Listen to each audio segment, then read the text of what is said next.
When we organized this event and spoke about it publicly, I received a message from a Cuban American, very earnest, sincere message saying, I hope you're not too tough on the president's opening to Cuba, because quite frankly, he's trying to extend some economic opportunity to these poor people.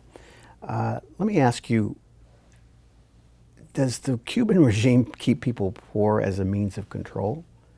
Because a lot of people just think that, well, that's socialism. Guess what? It doesn't work. But I'm firmly convinced, give away the ending here, that it is a means of control. Yes, I mean, socialism doesn't work. I mean, you have a sugar harvest at 1918 levels or whatever it is.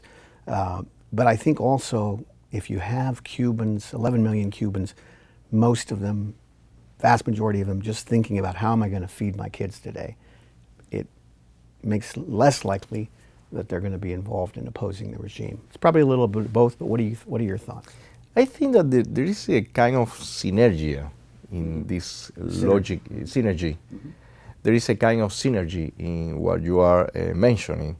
In one hand, you have that the government knows that if the people are living in a miserable condition, if the people are poor, they don't have time, they don't have the tools to face the regime.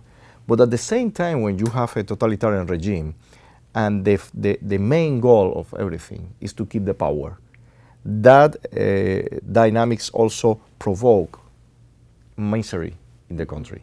Right. Then I think that this is something that is like a cycle, no? Mm-hmm. They want to keep the power, and this is provoking misery, and at the same time the misery provoke that they easily keep the power. Mm-hmm. This is something like it's a cycle, and for sure we need to break that.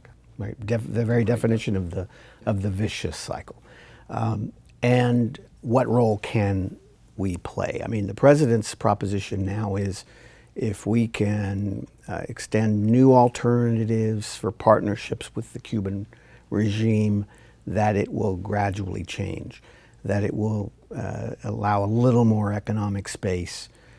We're only a year or so into this proposition, but have there been meaningful, irreversible openings by the regime, or has the regime actually, we know they have in terms of violent repression, but on the economic side, have they actually ratcheted down, reduced the opportunities for the Cuban people? The regime is clear, is so clear in what they want to do, and they even are speaking about that. But the logic is completely focused in to transfer the power to their families. I think they are focusing that. They know that to do that, they need in some moment to give the idea that they are going to make certain change, because they cannot keep the same style of communist totalitarian regime. But at the same time, they are moving carefully in order to don't lose the power. Mm-hmm. I am completely sure they have been talking about that. They are not going to give really economic opportunities for the Cuban people, because they know that if they start to move in that direction, sooner or later they are going to lose the control.